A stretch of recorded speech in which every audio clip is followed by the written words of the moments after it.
여러분 안녕하세요. 유인 세인트하우스 장석현 선교사입니다. 어, 오늘은 크리스찬 베이지 다섯 번째 시간 믿음이란 무엇인가 라는 제목으로 우리 함께 말씀을 묵상하는 시간이 되었으면 좋겠습니다. 오늘 본문 말씀을 에베소서 8장 2절에서 보려고 하는데요. 너희가 그 은혜를 인하여 믿음으로 말미암아 구원을 얻었나니 이것이 너희에게서 난 것이 아니요 하나님의 선물이라. 너희가 그 은혜를 인하여 믿음으로 말미암아 구원을 얻었나니 이것이 너희에게서 난 것이 아니요 하나님의 선물이라. 여러분, 믿음이라고 하는 게 뭐라고 생각하세요? 믿음이 뭘까요? 믿음이란 말을 비슷한 용어 가운데서 우리가 찾는다면 신뢰 혹은 신용 이런 말로 치환할 수 있을 거라고 생각합니다. 신뢰라고 하는 것은 사람과 사람의 관계를 표현하는 말이겠죠. 신뢰 관계 속에 있어야 많은 일들이 사람 안에 일어날 수 있습니다. 또 신뢰할 수 있는 사람과 만나야 기쁨도 있고 또 서로 행복할 수 있습니다. 어쩌면 그 관계 시작이 신뢰라고 하는 것에서부터 시작될 것입니다. 신뢰성이 없는 관계는요, 굉장히 껄끄럽습니다. 그리고 어떤 일을 진행할 때 많은 부산물을 필요로 합니다. 예를 들면 여러분이 금융권에서 돈을 빌리려고 하면 크레딧이 필요하겠죠. 신용입니다. 크레딧이 없는 사람들은 돈을 잘 빌려주지 않아요. 크레딧을 증명하기 위해서 많은 서류들을 필요로 합니다. 크레딧이 없는 사람이 돈을 빌리려면 보증인을 세워야 하고요. 또 부동산 담보도 필요하겠죠. 이렇듯 신용이 있어야 모든 관계가 시작이 되고 또 신용이 없으면 굉장히 복잡해집니다. 마찬가지로 인간관계도요. 신뢰를 기초로 합니다. 사람들은 신뢰의 관계가 형성되지 않은 사람에 대해서는 경계하죠. 만남을 거절하겠죠. 이처럼 모든 관계의 시작은요, 신뢰를 기초로 합니다. 믿음이라고 하는 것은 바로 신뢰죠. 그렇다면 믿음이 어떻게 형성될까요?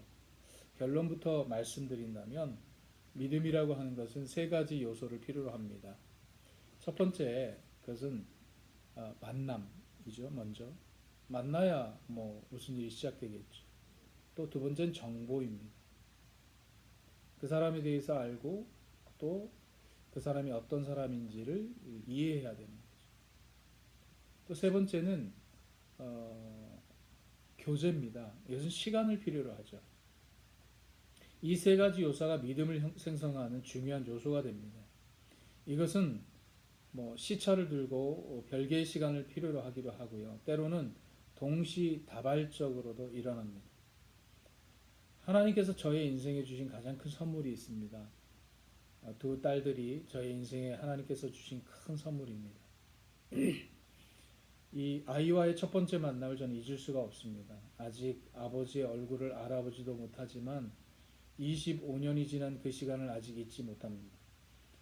그 아이가 저희 딸로 이 세상에 와서 처음 만난 사람이 바로 저였습니다. 아이를 기르면서 이 아이가 어떤 아이라는 것을 알아가고 대가 없는 사랑을 지불하고 또 아버지와 딸의 관계를 이어갑니다. 이로써 둘은 깊은 신뢰 관계를 형성해 가게 됩니다. 무엇을 잘못하든 용서하게 됩니다. 아무런 기대 없는 다만 존재하는 것으로 행복한 가족관계를 형성하게 되죠. 어쩌면 이런 만남은 만남과 정보와 교제가 동시다발적으로 일어나는 그런 관계일지도 모르겠어요. 그러나 세상 속에서의 대부분의 만남은 순차적입니다. 만나고 그 사람이 누구인가에 대해서 탐색하고 그리고 시간을 두고 교제하면서 사람들은 신뢰라고 하는 관계를 만들어가게 될 것입니다. 우리의 믿음도 이와 같지 않을까요? 믿음이란 단어는 구약의 하박국에 단 한 번 등장합니다. 나머지 모든 믿음이라고 하는 단어가 사용된 것은 신약 성경입니다. 믿음이 적은 자들아, 또 믿음을 보시고 믿음대로 되라라는 식의 표현이 됩니다. 대부분의 표현은 그 긴 시간 동안 예언된 예수 그리스도에 대한 지식의 부족을 탓하는 말씀으로 되어 있습니다. 다시 말하면 예수 그리스도를 알지 못하는, 그분의 구원의 능력과 베푸심을 깨닫지 못하는 백성을 지칭할 때 믿음 없는 자, 이렇게 표현하고 계신다는 거죠. 혹은 하나님의 아들 예수를 깨달은 사람에게 내 믿음이 크도다, 이렇게 말씀하시기도 합니다. 그러므로 믿음이란 예수 그리스도와의 관계성을 의미하는 말씀이란 뜻입니다. 그러나 오늘날의 교회에서 믿음이라고 하는 단어는 어떤 용어로 사용되어지고 있다고 생각하십니까? 예배에 불출석하는 일이 잦으면 믿음이 없는 건가요? 헌금을 맞이하지 않으면, 혹은 교회 봉사를 소홀히 하면 이 사람 믿음 없는 건가요? 우리는 종교성의 부족을 흔히 믿음이 없는 일로 치부하는 일에 익숙한 것 같습니다. 그러나 사실 이런 일들은 성경이 말씀하는 믿음과는 거리가 먼 것이라는 생각이 듭니다. 여러분, 믿음은 무엇일까요? 믿음은 먼저 그리스도와의 만남입니다. 모든 믿음은 그분과의 만남으로 시작되어집니다. 수가성 우물가의 여인처럼 우연이든 필연이든 그분과의 만남이 믿음의 시작이 됩니다. 두 번째 믿음은 상대를 알아가는 것에서 출발합니다. 그분이 얼마나 신뢰할 만한 사람인지를 아는 것입니다. 그분에 대해서 많이 아는 것입니다. 많은 정보를 가지는 것입니다.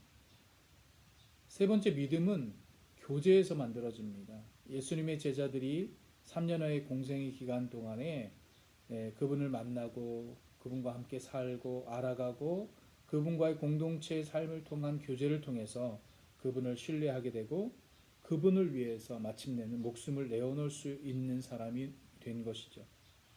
그러므로 우리는 말씀을 통해서 그분을 만나고 그분이 진정 하나님의 아들이심을 알고 예배와 깊은 영적 기도를 통해서 그분과의 만남을 가지게 되는 거죠.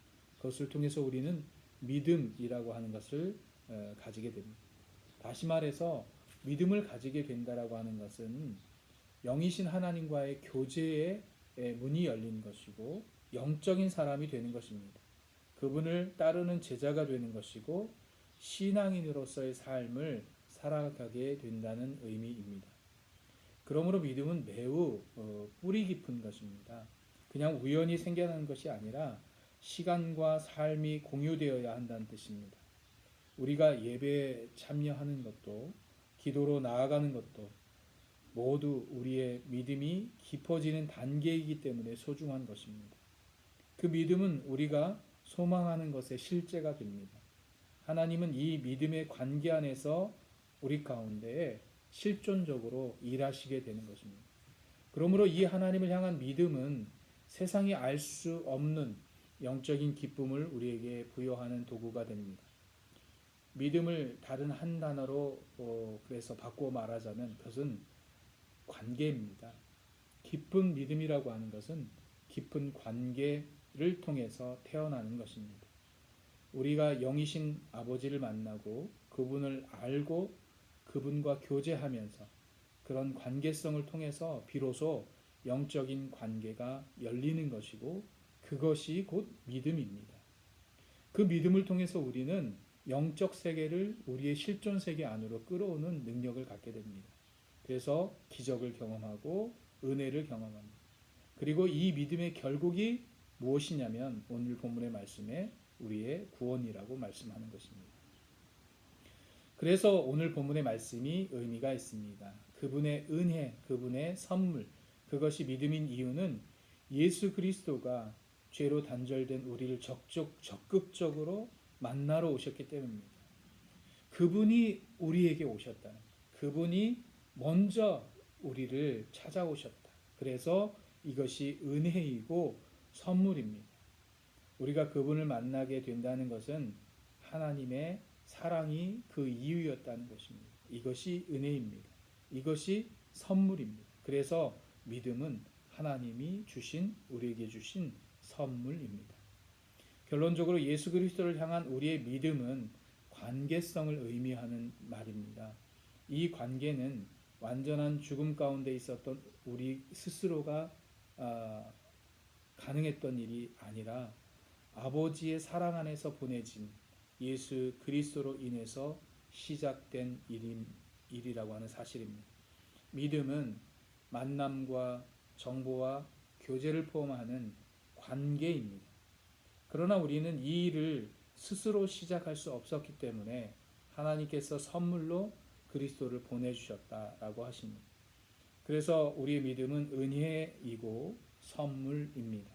이 믿음을 통해서 우리는 하나님 나라에 접근하게 되고 구원을 이루어 가게 되는 것입니다. 어렸을 때 저희 딸아이를 높은 석축에 이렇게 세워놨어요. 기억에 4살인가 5살 정도 되었을 것 같아요. 그리고 나서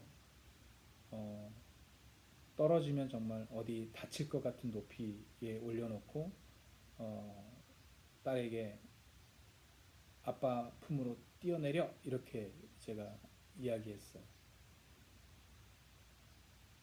여러분 어떻게 생각하세요? 뭐 인생 짧게 살았죠. 4년 5년이니까. 그럼에도 불구하고 내가 저기로 떨어지면 분명히 팔이 부러지거나 머리가 깨지거나 할 것이란 정도는 아는 나이예요. 그런데 딸아이에게 자 아빠한테 뛰어라고 했을 때 어떻게 했을 것 같아요? 아 저기를 뛰어내리면 머리가 깨질지도 몰라. 저기를 뛰어내리면 내 팔이 부러질지도 몰라. 저기를 뛰어내렸는데 아빠가 살짝 피할 수도 있어. 뭐 이런 생각을 복잡한 생각을 할 것 같아요. 그렇지 않다는 거죠. 아무 생각 없습니다. 그냥 뛰어내려요. 온몸을 확 날리는 거죠. 태어나서 불과 4년, 5년밖에 안 된 관계성이지만 딸아이는 이 아버지는 나의 아버지이고 내가 뛰어내렸을 때 나를 품에 안아주실 것이라고 하는 근본적인 믿음이 있었다는 거죠. 여러분 그 믿음이 있었기 때문에 몸을 날릴 수 있는 거죠. 여러분에게는 어떤 믿음이 있습니까? 여러분의 믿음이 깊어지기 위해서는 하나님과의 깊은 관계성 안으로 들어가야 됩니다. 더 많이 하나님을 알아야 되고요.